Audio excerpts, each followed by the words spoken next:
Well, good morning. Today we're going to do something a little bit different. So starting with TLC, we did a ton of traditional Land Cruiser restorations. Then we started doing V8s and different things. But at Icon, we're about 400 vehicles in. And this, believe it or not, is the very first Icon FJ derelict. So being that that is something new, I also want to introduce slightly different format of the video because with the derelicts, there's so much like emotion and attachment to every little dent and ding and bruise. Even if you didn't have a history with the vehicle, it just kind of sets the tone. But this case takes that up a billion levels because we just built this truck for the original owner. Now, granted, Bill was what, 11 months old? 14 months. 14 months old when his parents brought it home. It's been in California since new. And Bill and his brethren, there's just so much history and so many stories. So I just had to get him to come join us and be in the video. Yeah, thank you. Thanks for joining us. Yes, yeah. No, I appreciate all the work your team did on this. Like I said, this is a July of 1968 FJ40. I was 14 months old when my mom and dad bought it from Modesto Toyota. And then it's been in Northern California its whole life. In 1990, they handed it down to me as a graduation present. And so I took it over at that point. And, we did the normal stuff in the 90s and 80s, spring over axles, 327, Muncie 420 put into it, the 76 front axle so I could get disc brakes. And then just over the years with family and jobs and careers, it ended up turning into a project. It used to be a daily driver, and it unfortunately sat for a long time. And we wanted to get it back on the road, and that's why I reached out to you. I wanted to preserve the integrity of this, all the dents and bruises. We got the first dent from the Rubicon in 1970 on it, plus a tear on the Barrett Lake Trail some years ago. But keep all that and keep the interior feeling exactly, or most of the way it used to be. So, and I really feel like we did succeed at that. So Yeah, I really appreciate your team's efforts. Thank you. Yeah, we were all stoked for the opportunity and all connected immediately to the romance and the story and the family history. And I also like that we were able to keep pretty much most of the non-mechanical mods that you guys had done. Yeah, most of the body's 100% intact. I mean, certainly a few modifications here and there. I did talk him out of the 1980s diamond plate rear quarters, though. Yes. I just couldn't do that. Yes, no, we didn't want to keep that, so that thankfully disappeared. And I think we were creative in the solution for patching those holes, so that worked out pretty well. And but yeah, and for the most part, the body's intact. The windshield's intact, which is really cool. It had a crack running right straight through the middle of it for so many years. So driving this now without a crack is really nice. Yeah. So one thing we spent a lot of extra time on too that was actually kind of fun and required some interesting research was all three of the stickers that are on the windshield are significant Yes. To the family's history. Yes. Can you describe those for us? Yeah, so of course this sticker, you were able to source the Cal Four-Wheel Drive Association sticker. Yeah, and that one was fun too because their new sticker Yeah. has like a totally unrelated font right across all the art and graphics with their website, like their URL. So I reached out to the people that still run the California Association of Four-Wheel Drive Clubs, and they're lovely. And I think sort of the patriarch, I guess, of the group, she's like, well, hold on a second. She went digging through her desk drawer. She's like, I still have one of the original ones. I'll send it down to you. So we were stoked to be able to keep that. Yeah, so in high school, my little brother and I drove this through high school. My little brother, John, joined the United States Marine Corps Reserve in the late 80s. He served in the Marine Corps Reserve. He put the sticker on this originally on the broken windshield. And anyway, John has subsequently passed about 2 years ago from service-related illnesses from his service in Southwest Asia. So I wanted to make sure we got this back on. And his unit, his reserve unit, would go to the Mountain Warfare Training Center up in above Sonora Pass, I think it is. And so he had this sticker he put onto it as well. And so it was important to bring those back, really in respect for my little brother. Were those hard to find? So not so much. The first one was pretty garbage that they had, that we had on there. And this is a much better UV protected one, I think, that somebody reproduced, which is really nice. And this one, I did find somebody that had the vintage USMC Reserve sticker. So they were able to get that for me. So really this, really in terms of my little brother, a lot of my little brother passing was what prompted sort of me getting off the stick to get this job moving. I wish I had it running so he could be here. The red hazard button on the dash, John and I would fight over that, who got to pull it when we were out wood cutting, or Dad had to pull the hazard sticker. And so it was really important that we kept that red hazard button. That was sort of our thing we had. Which John was here to do with. I love all the vintage events too, like all the old off-road clubs and runs, fun runs and stuff that you did. So we worked hard to keep those on there. And then, our standard Icon FJ electrical harness is obviously designed for a production version, but we were able to take some liberties with it and extend some circuits and mod some circuits so that, for example, instead of the GM column control for the hazards, we're able to repurpose that to the stock switch. Obviously, we needed aesthetically to keep the original windshield wiper motor and system, although they kind of suck, but that's what Rain-X is for.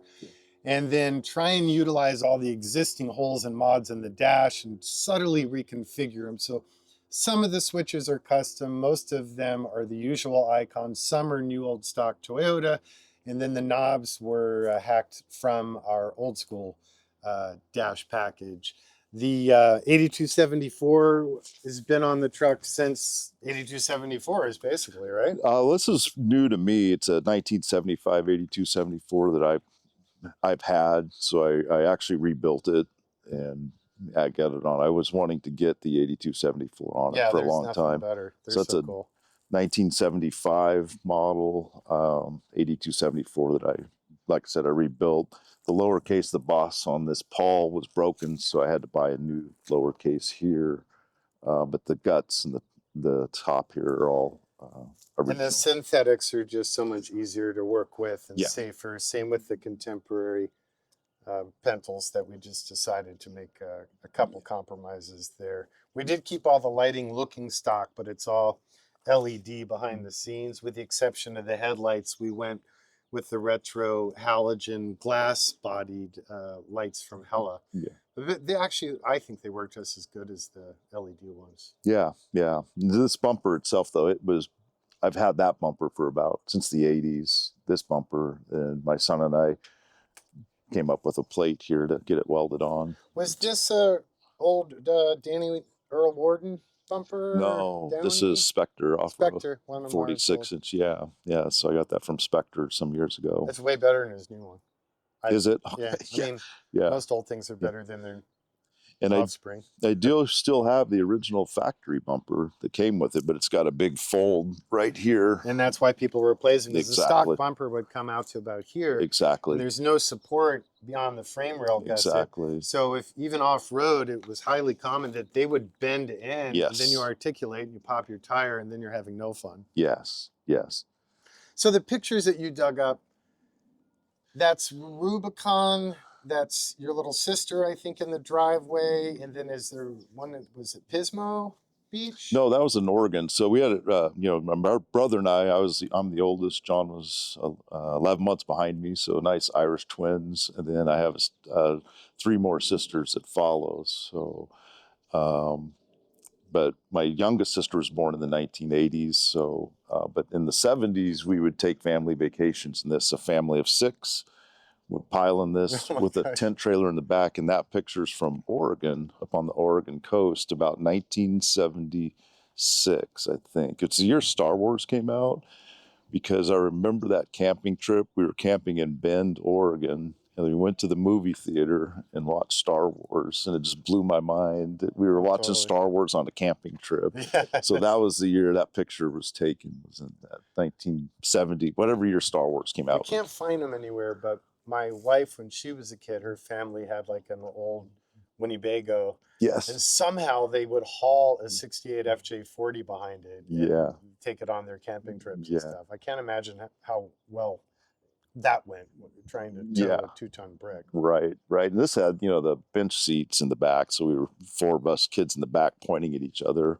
Or before seatbelts, we'd sit on our knees and look out. And then I remember when Dad put seatbelts in the back so that we could buckle in. We didn't like that much, but he was pretty insistent we wear our seatbelts. So, yeah. So I think it's neat that like you would embrace modifications to improve it for how your family was going to actually use it and create more utility with it.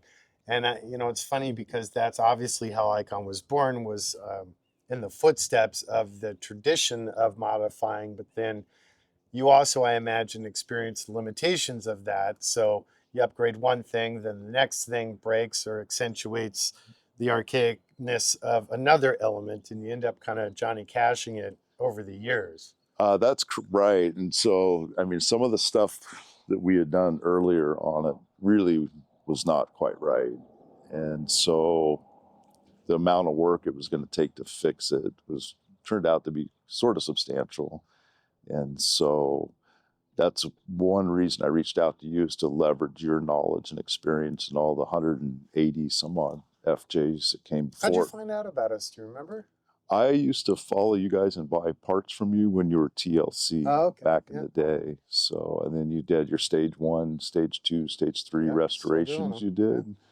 And I was always impressed with your work. So then you started Icon, and what you were doing with the icons was really in line with what I had always been thinking doing with this. And then I think that was becoming common in the culture, but no one was dumb enough or brave enough to go there. But like everyone's like, what if you just did the whole thing in chorus all together one time? And right. I guess I was the first one crazy enough to jump in and go for it. Yeah. And then, so really, to me, taking your knowledge and experience and leveraging that into this to make this so it's safe for my family to drive it going forward and comfortable to go up fishing, camping. And no longer dancing with the spring over axles at 50 miles an hour. yeah. We did the spring over axle, which was great off road, and it worked really well for many years. But just really taking your knowledge and experience and leveraging it into this to make it something that works really well. That was the first dent it got in 1970 on the Rubicon Trail. My dad was a cook with American Legion Post 119. They cook on the Jeepers Jamboree, and he got that. And he got a lot of ribbing over it because that really irritated him to have a dent in his pretty much brand new Land Cruiser. So there was that one, then all the scratches over the years. We were wood cutting, had a little box trailer, took the hitch off, and the box trailer popped up and rolled in, dented the tailgate here. So that was just part of its history there. Then up here is I tore this front fender. This one's on me up on the Barrett Lake Trail backing into a sign. So felt like that was a good spot for your lizard to live. So next to the hole in the fender. So, but beyond that, the body was really straight. It was in great shape. I looked at buying other fenders and stuff, but nothing was as good as this one. Even with the hole, it was better. So. And you guys fabbed, or had started fabbing. Yeah. These. I did these. These were mine. I made these. Went down to Napa Auto Parts and bought these aluminum side steps that they had, and I cut them up and put them onto this. So that was back in the diamond plate phase of. And then, like I said, the diamond plate quarter panels went on, really to hide some of the dents that were back in here. There was rust underneath these, but did not want those to go back on. So I'm glad we didn't do it. And then we did these to kind of carriage bolts to patch those holes. And then we were really torn on the fender flares. Yeah. I've always been an anti-fender flare dude. But not only the carriage bolts and the other solutions we had to come up with, there were many holes from the old vintage flares that were already there. Yeah. So the happy compromise was it's part of the history. It's part of the mods that the family did. And this isn't like a truck they would take somewhere other than like Danny and Earl Warden's famous old Land Cruiser shop up in Placerville, but most of it was done at home. So we did not do the sacrilegious skill saw cut to Yes. the original steel body. We just blacked those out so they disappear. Yeah. And it was just one too many holes, but we didn't want to faux the patina.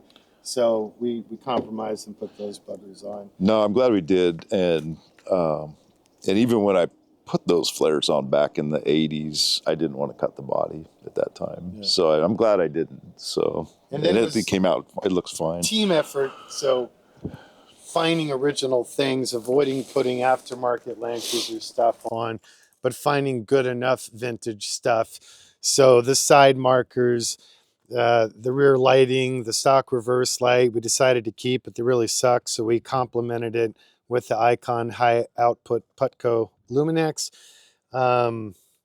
It's just on and on and on, but it was a combination of things in my personal hoard over 30 plus years doing cruisers, and stuff that was languishing in your garage and had to be found, and a little bit of eBay here and there. And in the beginning, because Bill had saved a lot of NOS parts, we had like new versions of flare or reflector or a badge, and even these lights. But again, the patina was just too cool. So like we took that new front light assembly, gutted it, stole clean circuits, the new rubber, put it all within the original housing. So there's like a balance of function and utility, but keeping the retro situation alive. Stock mirrors, these are getting really hard to find with this style mount. So as you can see in the images, we also did a bikini top, and the way these would have been modified back in the day into half doors, guys would do a cut line. So we worked together on that. In fact, I think you guys had already scribed the line on a second set of doors, and they never got to it. So yeah. So I'd got those, picked up those used factory doors, and then marked, that's how I wanted the line. I didn't want the one we normally see that looks more like a 80s Wrangler. yeah, no, I liked your line. So we basically executed the line that had been scribed decades prior. The roll cage, I'm just going to say, don't blame the welds on Icon. Okay, blame them on this guy and his brother probably. No, my dad and my uncle built that roll cage again in the mid 70s. My uncle was a race car builder, and so That's like some enduro welds. Like they're lumpy and they're ugly, but they have full penetration. They were actually really solid. Ugly, but again, it's part of the history. So even the paint on this roll bar, we didn't touch it. We upgraded and created mounts for our visors for better functionality. We had to customize our bikini top to get it to comply with the profile. And then we added the Icon light, which we were just kind of crossing our fingers that we were going to be able to thread the juice for that. We were, so then we got excited and went ahead and did it in the rear. We also had a leftover dash switch that had no functionality, which kind of bugged all of us. So my son designed and 3D printed a little curved mount that integrates a focus beam LED. So it's a nice map light. So when you've got your trail guide out and you're getting it done, you can make it happen. Obviously ARB locking differentials front and rear, high pinion Dana 44 in the front, 60 high pinion in the rear. They're built by Curry Industries for us. They're amazingly good. Super stout powder coated assembly. Of course, we fit the Icon Sport brakes, the Brembo hydro boosted four-wheel discs, which make a massive difference. Seating, you know, this truck originally would have had the like two-piece sort of bench config. yeah, that's what it was originally had, those two-piece bench. Then my dad put the later bucket seats in. Can't blame them. So much better. And then, you know, I had envisioned replacing the seats and sold those off back in the past. But so we used our normal seats, our normal brackets. We ended up modifying both the firewall, the transmission tunnel, and the passenger floor so that it was compliant with what we do in FJ production to help kind of sort of streamline this project. AC required a couple mods, but really nothing crazy. We had to 3D print some custom plenums and outlets to get it to comply with the stock dash. We just barely were able to squeeze in the two outboard in-dash Icon vents that are the push-pull. And then for the center, we 3D printed a single diffusion vent that routes air in this direction on this side and towards the passenger on that side, but is sort of designed to be invisible. The old Warren sticker, all these great old TLCA and off-road event club stuff in contrast with the SatLink and stuff for the higher end audio. Of course, we did our usual Icon Center console. We did the higher end audio or elevated audio. So the Pioneer NEX with Bluetooth. We did seat heaters. We did the speakers with separates. In the rear, we ended up adding our storage bins for off-road gear and utility, but then we also went ahead and created little sub boxes within them to protect the B side of the speakers and improve the audio response. Tuck and tumble, removable rear bench. We did select a marine rated vinyl for the seating, again with utility in mind, and this is reminiscent and inspired by the stock pattern and color that you would have seen in an original truck back in the day. 3-point belts for everybody. So this thing's gone from no belts to lap belts to proper belts. We did upgrade the rear hatch to the gas shocks, which are 10 times better than the factory Rattlebox chrome ones. See what the, oh, those gas struts are nice. Yeah, so much better. That's nice. Really nice. You'll notice underneath the front passenger seat, we worked pretty hard to make sure we could house the original bottle jack, and then the original brackets and linkage for that we were able to save and fit back in the rear cargo area. They're on the vertical plane of the inner fender, not in the stock location because of our storage boxes, but had to keep them. Truck also still has the original toolkit in the factory bag, so that was kind of nifty. Of course, we're running the LS3 aluminum fuel injected 6.2 V8 from General Motors. Great motor. Really, traditionally, Chevy V8s have been thrown in these things since the 60s. We just went with a much more evolved approach inspired by that tradition. Ace & Warner AX15 5-speed manual. We've got our new updated sort of 8-ball shifter with the subtle Icon branding. Of course, we ran the Atlas 2 twin-stick shift on the fly, part-time 4-wheel drive 2-speed transfer case. 1310 U-joint, sending power down to those Curry axles. We did our usual Hargarten rugs that we love so much that are rubber-backed and lined in Dynamat, but they're fully removable, and then the entire tub on the A side and B side are coated in the heat-cured polyurea. A lot of times I think with the derelicts, they've inspired a lot of companies to build sort of derelicts, but a lot of times either the patina is fake or it's accurate, but the underside's a rust bucket. We go to great lengths. So this body was, completely blown apart, put on a rotisserie. It was media blasted on the B side. After all mods were done, it was then sealed, seam sealed, epoxy primed, sealered, and then the heat cured polyurea on top of that. So while the exterior panels keep that derelict vibe, and they'll have a nanoparticle ceramic coating for additional protection on the bottom side, in theory, we've protected it from further progression of the original corrosion that was there. But this truck being in Cali since new, the body was pretty exceptional, so not too much to worry about there. We also fit the Viair air compressor. Again, this truck is for the trail, but also for the highway, I'd say 50-50. So we made sure to keep all of the off-road utility there with that sort of knife's edge balance on the design and engineering for freeway flyer comfort as well. So like 80 miles an hour, you're 2,200 RPM. But with the transfer case compound low, you've got pretty serious off-roading capability.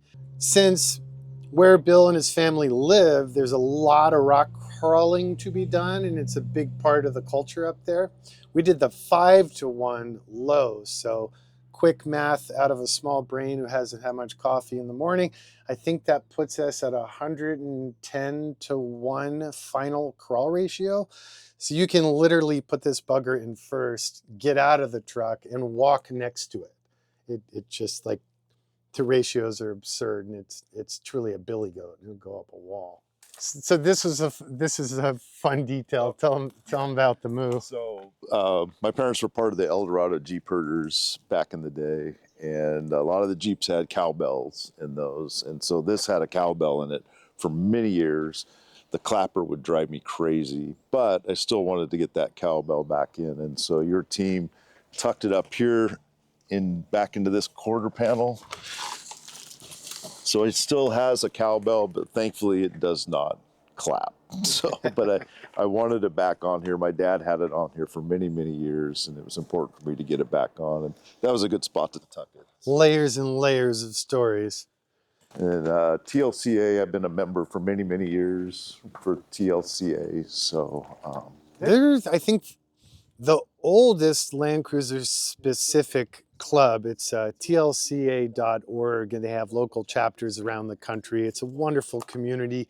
They were always so kind and supportive to us back in the day since inception with TLC. And at first they were part of the community that thought I was crazy, but it seems to be a theme. And they're like, wait, you're gonna restore them? Like, what? And like even Toyota, even Mr. Toyota, like came by the shop once, and he was like, Americans are paying you to take an old car apart and make it new again? Like, it just culturally made no sense to him, which was pretty nuts. But that was his realization of that, and the time we spent together and growing friendship is what led to the FJ Cruiser. So that's how we ended up getting the commission to design the first 3 pre-production vehicles for the FJ Cruiser, which was an important part of my history and good fun. Even the Placerville vintage Toyota license plate frame, and these are the original black and yellow plates. This is so cool. I just love that. Yeah. We cheated with these. They were a little beat, so we went ahead and fit new ones, but then we patinaed them so it graded down. This is incorrect for this model year. They would have had the single round lights, but they drop below the expanse of the rear frame rails, so they always got their butts kicked off-road, including yours, as I recall, were pretty beat. Yeah, really, Jonathan, what I wanted to do is use as much of your technology that you'd come up with as possible, so and this was part of that, to try to utilize as much of that as we could and maintain. Stock would have been a round guy. Did you catch what we did on the B side here? So these are a highly durable polymer 3D print. The factory sheet metal guards for these really never worked that well and kind of created yet another rust opportunity. Mm-hmm. So we 3D print these in-house to not only visually make it cleaner, but to protect the electronics and B-sides so that that's directly in your splash route. So that works to keep that safe and sound. The stock tank on this year would have been underneath the passenger seat. They're a little kind of weird for modern people because as you're driving around, you're hearing the gas slush around. Yeah. So we ditched that, but you guys had one of the old like Confer ox tanks in the rear originally, right? No, that was a Volvo station wagon tank that my dad had put in as an auxiliary tank. It was out of a Volvo station wagon, and we had that back there, plus the one under the seat. My dad always wanted to get rid of the one under the seat, wanted to go fully under the back bed. Popular request. Yeah, and then my wife, she wanted 2 things: air conditioning and no gas tanks underneath her on the passenger side. So that's getting it under there was important to her. Well, that's as well. Not too needy. That's good. Since the original gas cap is present on the body, we went in and wanted to leave that and not remove the retro doggy door. But we took the stock cap even down to the chain, kept it, and then TIG welded and capped this so it can be a little secret spare hide key location. And then this we really worked hard to do and went round and round on what would be the best approach. So this is the Icon FJ usual fuel tank with the in-tank sump and baffles, but then we modified the neck. So this still runs the sealed style cap, so you're not outgassing. We were able to section this out of another tan derelict, well, beyond, not like derelict as in buildable, but beat to piss donor that became another icon. We were able to drill that out from another truck, strip off the black primer that someone had sprayed, kind of sort of restore the original finish, and then use a high-tech 3M based epoxy to adhere it to the body. Then we modified the original cap meets the new cap, interfacing with a 3D printed spacer to keep that interface, and then just bent the tongs and partied on, because we just didn't have the heart to have that kind of generic exposed plastic cap. So I think Earl Warden worked at Stansel's Toyota, and this was something he did, the Zerk fittings. Yeah, these And commonly froze up back Yeah. in the day. so those Zerks, we had those Zerk, I think Earl had put those in back in the day when it was being taken up to Stansel's Toyota, then to Earl's shop, which was right across the street. So And then I don't remember, did we do the reinforcing of the tire carrier, or was that something Mr. Warden had already done? I think that's original. that's original. Yeah. We modified the anchor because our larger wheels with a wider contact patch means these fit like crap. So we braced this, gave it a lot more structural integrity, and made it compliant with our offset. Other than that, a couple of these bolts were frozen.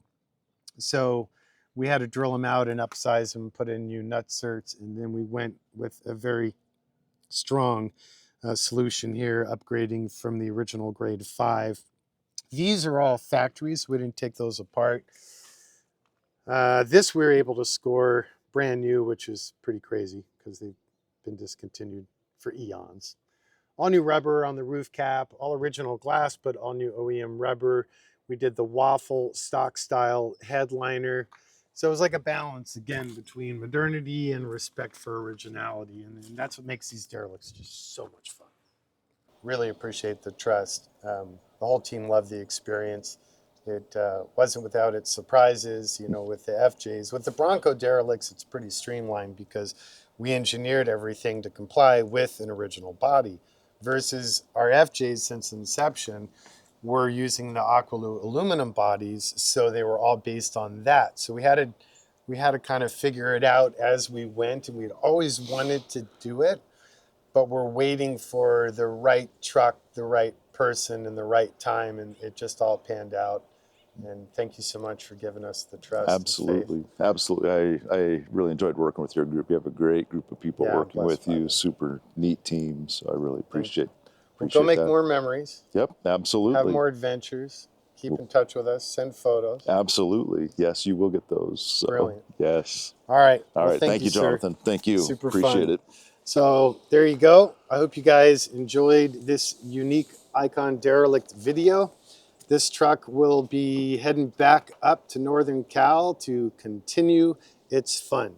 So thanks for your time and attention. Be well, and we'll see you next week.